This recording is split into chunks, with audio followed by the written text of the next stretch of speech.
ఉదయం 5 గంటలయింది. శీతాకాలం కావడంతో మంచు వానలా కురుస్తోంది. ప్రతిరోజు 5 గంటలకు లేచే సీతమ్మ గారు నిద్రలోంచి మెలకువ వచ్చినా శీతాకాలం కావడంతో బద్ధకంగా కళ్ళు మూసుకొని అలాగే మంచం మీద పడుకున్నారు. ఇంతలో అంబా అంటూ దొడ్డివైపు నుండి మట్టి వసారాలోంచి రాముగాడి అరుపు వినిపించింది. పాపం వీడికి ఆకలి అనుకుంటా. సీతమ్మ గారు గబగబా మంచం మీద లేచి మొహం కడుక్కొని స్టవ్ వెలిగించి పాలు పొయ్యి మీద పెట్టారు. పాలు కాగిన తర్వాత చల్లార్చి పెట్టేంతలో మరోసారి అంబా అంటూ అరుపు వినిపించింది. సీతమ్మ గారు గబగబా పాలు సీసాలో పోసి పాల తిత్తి పెట్టి మట్టి వసారాలోకి అడుగుపెట్టారు. సీతమ్మ గారిని చూడగానే రాముగాడు అటూ ఇటూ తిరుగుతూ తోక ఊపుకుంటూ హడావిడిగా ఉన్నాడు. ఏరా రాము, ఆకలి అవుతుందా అంటూ సీతమ్మ గారు పాల సీసాని రాముగాడు నోట్లో పెట్టారు. రాముగాడు 2 గుక్కలు తాగిన తర్వాత తల పైకెత్తి సీతమ్మ గారి తల మీద పెట్టి గారాలు పోతున్నాడు.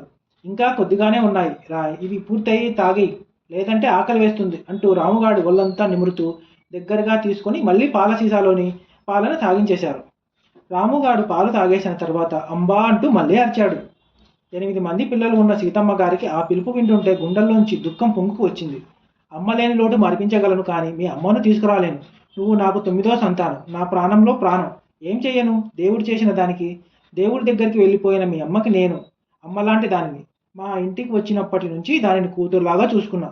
ఒక గర్భవతి అయిన ఆడపిల్లను తల్లి ఎలా చూసుకుంటుందో అలాగా ప్రతి నెల శిశువుల డాక్టర్ దగ్గర చెకప్ చేయించా. పశువుల డాక్టర్ దగ్గర చెకప్లు, ఆహారంలో మార్పులు ఎన్ని చేసినా ఫలితం ఏముంది? జరగవలసింది జరిగిపోయింది. నేను ఊహించుకున్నది తారుమారైపోయింది. నా పిల్లలకి కడుపు నిండా పాలిస్తుంది అనుకుంటే దాని బిడ్డకు నేను పాలు పట్టే పరిస్థితికి నన్ను తీసుకొచ్చింది.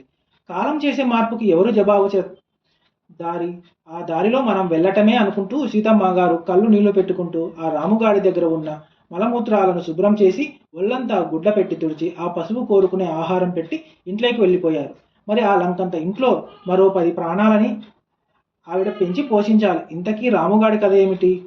సీతమ్మ గారి భర్త చలపతి గారు ఆ ఊర్లో అనువంశికంగా వచ్చే ఆయుర్వేద వైద్యం చేసేవారు. ఆయనకి పశువులు అంటే చాలా ఇష్టం.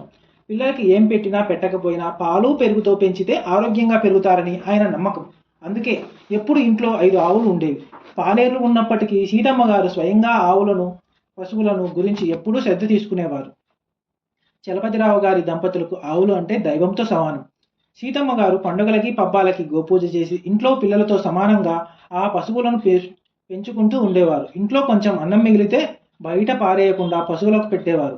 పండుగలకి, పబ్బాలకి చేసే తినుబండారాలు ఆ పశువులకు పెట్టకుండా తినేవారు కాదు ఆ దంపతులు. అప్పటికే వారు పశువుల కొట్టంలో 5 ఆవులు ఉన్నప్పటికీ ఒకరోజు చెప్పా పెట్టకుండా పిఠాపురం సంతకు వెళ్ళి ఒక చూడ ఆవును కొనుక్కొచ్చేశారు చలపతిరావు గారు. ఆ ఆవును చూడగానే సీతమ్మ గారి కళ్ళలో ఆనందంతో మెరిశాయి. చూడగానే సీతమ్మ గారి మనసును దోచుకుంది. అచ్చు నందిలా ఉంది అనుకుని దానికి శివ అని నామకరణం చేశారు. పైగా 7 నెలల గర్భిణి. దానిని పశువుల పాకలో కట్టకుండా ఇంటికి దగ్గరలో ఉన్న నారింజ చెట్టు కింద ఉన్న రేకుల షెడ్డులో దానికి బస ఏర్పాటు చేశారు. దానికి ప్రతిరోజు ప్రత్యేకమైన ఆహారం, ప్రత్యేకమైన పోషణ, పశువుల డాక్టర్ గారు సలహాతో కొన్ని మందులు, ఇలా 1-2 నెలలు ప్రత్యేకంగా పోషించుకుంటూ వచ్చారు. ఒకరోజు సీతమ్మ గారు తెల్లవారుజామున లేచి చూసేటప్పటికి శివ కాలు చాపుకొని తల దూరంగా పెట్టుకుని నేల మీద పడుకొని ముక్కుతూ కనిపించింది. ఇలా గంట సేపు బాధపడినా పాపం బిడ్డ బయటకు రాలేదు. పశువుల డాక్టర్ గారు వచ్చి పరీక్ష చేసి తల్లి బతకడం కష్టమని బిడ్డను బయటకు తీశారు. బిడ్డ బయటకు వచ్చిన కాసేపటికి కనీసం బిడ్డను కూడా నాకలేదు. అలాగే పడుకొని ఉండిపోయింది. కాసేపటికి పాపం ఏదో పుణ్యలోకం చేరుకుంది. పాపం రాముగాడు కన్నులు తెరవని పసిగొడ్డు. అమ్మ పొదుగులో పాలు తాగడం జాతి లక్షణం. పాల సీసాలో పాలు తాగమంటే అది ఎందుకు తాగుతుంది?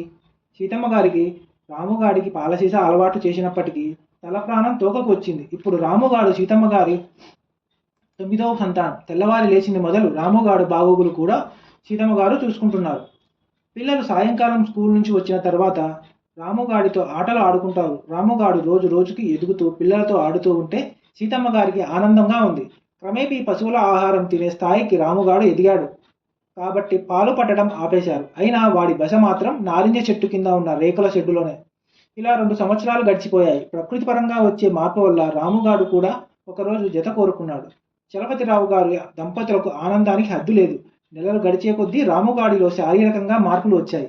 ఎప్పటిలాగే ప్రత్యేక శ్రద్ధలతో రాముగాడిని సీతమ్మ గారు చూసుకుంటూ పిల్లల బాధ్యతలు నెరవేర్చుకుంటూ కాలక్షేపం చేస్తున్నారు. పశువుల పాకలో ఇంకా ఆవులు ఉన్నప్పటికీ ఈ రాముగాడు అంటే ఆ దంపతులకు ప్రత్యేకమైన అభిమానం. ఇలా 9 నెలలు గడిచాయి. ఒకరోజు రాముగాడు 12 ఆడబిడ్డకు జన్మనిచ్చాడు. ఇలా ప్రతి ఏటా రాముగాడికి ఆడపిల్లలు పుడుతూనే ఉన్నారు. రాముగాడు ఇప్పుడు 5గురు పిల్ల తల్లి అయ్యాడు. సీతమ్మ గారి పిల్లలందరూ పెళ్లిళ్ళు అయిపోయి అత్తారింటికి వెళ్ళిపోయారు. సీతమ్మ గారు 9వ సంతానం మటుకు తన పిల్లలతో ఆ దంపతులతో కాలక్షేపం చేస్తోంది. వయసులో ఉన్నప్పుడే సీతమ్మ గారి పశువులు ఎంతగానో ప్రేమించి పెంచి పోషించేవారు. ముసలి వయసు వచ్చిన తర్వాత ఆ దంపతులకి రాముగాడు పిల్లల్ని పోషించడమే ఒక పెద్ద కాలక్షేపంగా మారింది. పొలంలోని పశువుకు ఆడబిడ్డ పుడితే రైతుకు ఎంతో ఆనందం. ఎందుకంటే అది పశు సంపదను వృద్ధి చేసి రైతుతో పాటే జీవితం కొనసాగిస్తుంది. కానీ మన ఇంట్లో పుట్టిన ఆడపిల్ల పెళ్లి చేసుకుని వేరే వాళ్ళ ఇంటికి వెళ్ళి వాళ్ళ వంశానికి ఆధారం అవుతుంది. మన పిల్లలు మనతో పాటు ఉండరు. మన పాకలో ఉన్న పశువు ప్రాణం ఉన్నంత వరకు మనతో పాటే ఉంటుంది. ఒకరోజు ఉన్నట్లుండి సీతమ్మ గారికి జ్వరం వచ్చి కన్ను మూశారు. ఆ చనిపోయిన రోజుల్లో సీతమ్మ గారు కనపడబోయేసరికి రాముగాడు మాటి మాటికి గట్టిగా అరుస్తూ ఉంటే ఆ అరుపు రాముగాడి చిన్నతనంలో అంటే వాడి అమ్మని పోగొట్టుకున్న మొదటి 2 నెలల్లో అరిచిన అరుపులా అనిపించింది చలపతిరావు గారికి. పశువులకి మాటలు రావు గనుక చాలా జ్ఞానంగా ఉంటాయి అని అంటారు. అదే నిజం అనిపించింది ఆ కుటుంబ సభ్యులకి. నిత్యం రాముగాడితోటి కాలక్షేపం చేసే సీతమ్మ గారిని ఎలా మర్చిపోతాడు రాముగాడు? కడుపుని పుట్టకపోయినా పాపం కన్నతల్లి కాకపోయినా కన్న బిడ్డలా పెంచి పోషించింది సీతమ్మ గారు. అమ్మ అన్న ఆ ఒక్క పదంలోనే ఉంది మహాత్యం. ఏ బిడ్డనైనా, అది పశువునైనా పక్షి అయినా, నోరు లేని ఏ జీవినైనా ఆదరించేది అమ్మ. చలపతిరావు గారు భారీ ఎత్తున దశదానాలు చేసి దొడ్లో ఉన్న పశువులన్నింటినీ బ్రాహ్మణులందరికీ దానం చేసేశారు. భగవంతుడు ఒక స్త్రీకి మాత్రమే డొక్క తడిమి కడుపు నింపే ఆహారం, అధికారం, ప్రేమగా బిడ్డను సాకే అధికారం ఇచ్చాడు. ఇది స్త్రీకి వరం లాంటిది. దీనిని సద్వినియోగం చేసుకునే ఆదర్శమూర్తులు సీతమ్మ గారి లాంటి వారు ఎంతోమంది ఈ లోకంలో ఉన్నారు. ఇది నిజమైన కథ, యథార్థం. కథ సమాప్తం. కథ నచ్చితే లైక్ చేయండి, సబ్స్క్రైబ్ చేయండి.